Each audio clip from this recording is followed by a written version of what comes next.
got a South Dakota boat ramp here. Got one of the all-star crew blessing us with their presence today, Dan Kruger. Gonna get out here and try and do a little pounding on some walleyes. Oh yeah. Nothing like the good old Northeast South Dakota boat ramp.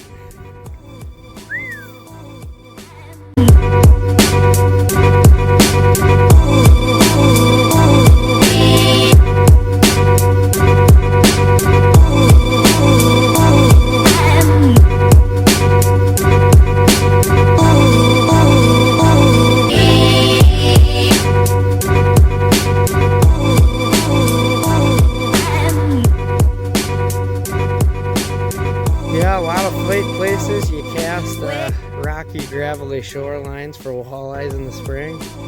Here in South Dakota, we cast flooded cornfields. You know, you sit there and hunt mallards in the fall and throw a slip bobber out at the same time. Ain't that about right, Dan?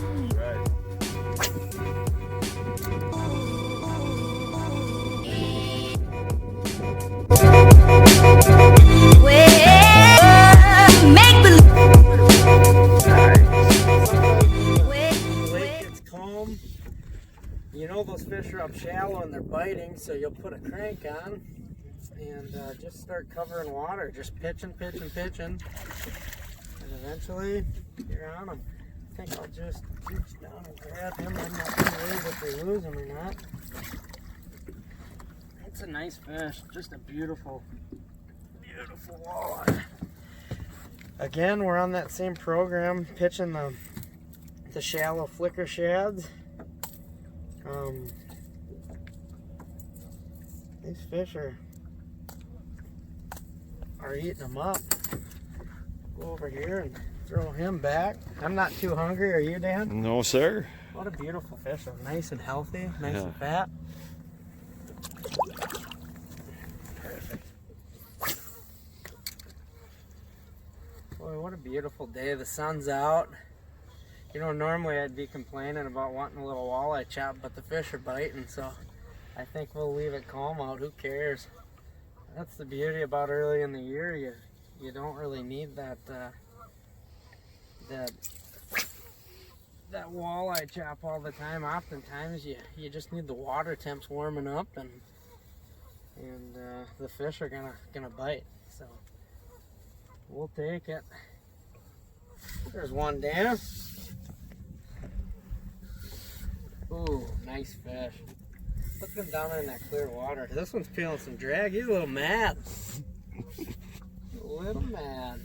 What a dandy. Look at Nice. Oh, gosh. There, he's hooked a little awkward. I think I'm going to scoop him. Come on up here to Papa, Mama. I love this time of year post-spawn. Those fish, they took a little siesta from eating while they were spawning, and the water temp's rising, and now those fish are playing fair. Come on up here, buddy.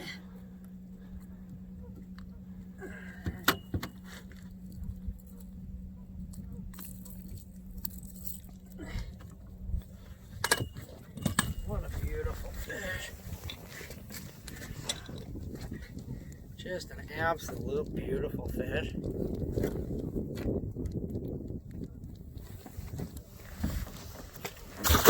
Hey, yeah, he was a little feisty. He was going back whether we wanted him to or not. Feels like a pretty good one. Oh, look at him down there. You can see it. It's a nice fish.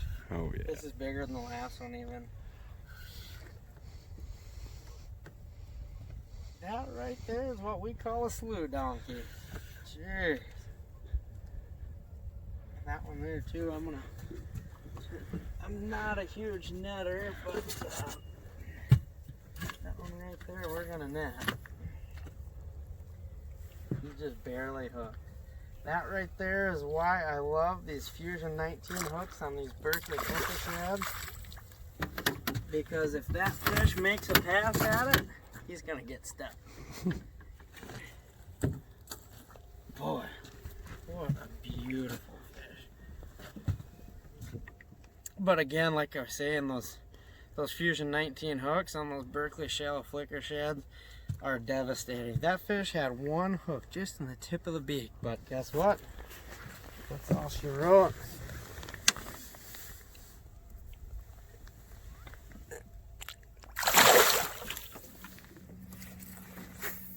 Yeah, I don't know, Corey. I think a lot of people this time of year get up early. They come out, they get up early, all eager to go get fish. And in my opinion, if you wait midday, flat, calm, with this cold water, it warms up and can be about the best time of day to be out here, in my opinion. It's kind of prime time, isn't it? I think so. I mean, even the evening bites can get real hot, but sometimes I almost slow down too. That morning to me is, I don't know. This works better with this water warming up a little bit. Seems like the fish activate a little bit, get a little hungry. A lot of people are burnt out by 9, 10 o'clock because they've been out since sunrise, and well, exactly. That's about the time I'm thinking about getting the boat in the water. Well, think about how many times you show up to the boat ramp and you see a couple of old duffers that are leaving the lake, and they say don't bother going because they're not biting, exactly. You know. Yeah. Well, and they're not lying. They probably weren't biting, but guess what? You're showing up at the right time of day, you right. know. Oh, that's interesting, Dan, and you know that's exactly right. Like we say, man, it gives you some free time. Yep. Got some things to do in the morning, take care of it, putz around, and wait a little bit out and get out here when they're going. You know, every area of fish is different, and you know, a lot of people when they think spring fishing, they're relating everything towards like river fishing. Well, there's a lot of other factors on a river that go into when the fish bite, such as, you know, if you're on the Missouri River, flowing water, current, things like that. You know, those fish don't really just relate to that. Did you hook him, Dan? Boy, he took it right by the boat, huh? Right. Look at that thing. Look at that thing coming up. That sun's glaring really bad, but my gosh. What a sight. You want to scoop him, or are you going to... I think I'll scoop it. Gosh, you waited a bit to get one, but look at that fish. I think you got me. Beautiful, ain't he? Yeah, I think you got me on size. Gosh, what a fish. Yeah, beautiful. Nice, chunky, healthy midday walleye. Yeah, that Beauty. is a nice fish. Oh, put her back real quick. Oop. Slippery. Boy, that one just pummeled it. Jeez. Oh god. That is probably one of my favorite sights on earth right there. You look at that big old white tip coming up at you. Oh, it just doesn't ever get old. Another one, I think I may just put the net under right there. Come on up there, Papa.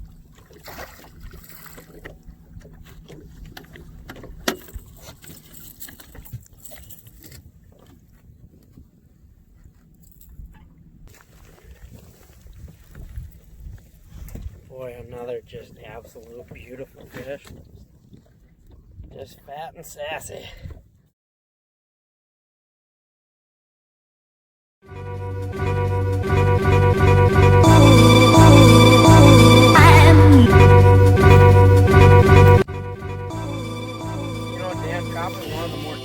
Questions I get asked from customers and non-customers, just the general public alike, is in the springtime or even early summer when we're out pitching crankbaits or swim baits, you know, up shallow, especially before the weeds really start to pop up. Like right now we have very minimal weed growth starting. You know, what are some areas to look for? The best advice I have is you know, try to look for any sort of underwater point that extends into the lake, especially if they lead into a shallow bay. You know, that can be a great starting point. You know, especially if you're in a big body of water or a new body of water, and you're just trying to get an idea of a place to start. You know, look for, you know, some sort of structure other than just rock piles or gravel bars. You know, typical springtime stuff. You know. that would be probably my number one thing. The other thing is watch your depth finder, you know, because like we talked about many times in the past, you're looking for warmer water. You know, that's what these fish are looking for this time of year, right? Well, sometimes I'll actually just drive my boat and watch my graph. And you'd be amazed. You're driving across the main lake and let's say the water's 48 degrees. You may start to pull up into a bay and you watch, you know, get quite a bit shallower, and all of a sudden you go from 48 to 51.5 degrees, let's say. That can make all the difference in the world. You know, the bait fish is gonna congregate in that warmer water, and guess who's gonna follow very closely behind? Old Daddy Hog Eye, you know. So that's probably the best advice I could give as far as a good starting point. Fish on? Got one. Doesn't want to come up. Oh, look at that fish. He's just barely hooked again. You might grab the net. That one there is just barely hooked. What's that, like literally the 10th fish we've caught that has... It's got to be easy. There, you got him in the bag. Go. Look at that nice, healthy looking walleye there. Boy, he is chunky. Wow. What all the way to the tail. Yeah, from head to tail, he's got the girth. Mm-hmm. Healthy. We've we've had a heck of a day with mid 20-inch fish and lots and lots of numbers of fish. It's been great. Beautiful weather. Yeah, thanks for having me out today, Dan. Yeah, my pleasure.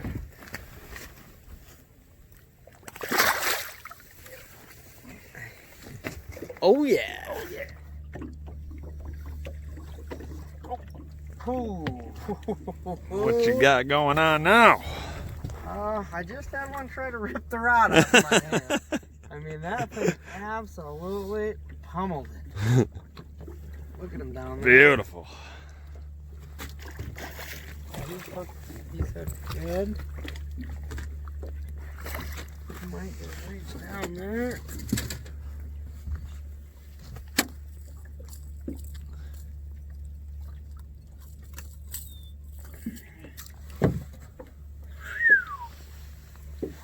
They're not hungry.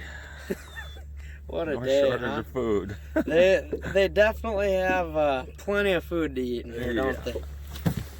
Take a peek at that fish. Just girth from one end to the next.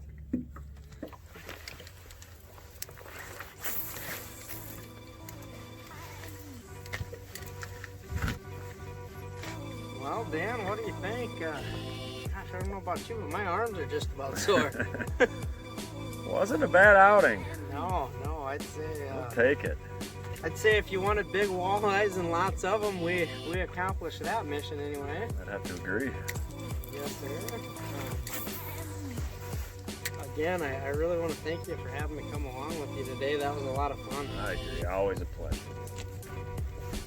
All right. Well, let's get her packed up and head her to the house. The nice thing too is we've got plenty of fish in the freezer at the house, so we didn't even have to keep it. Yes, sir. Great day.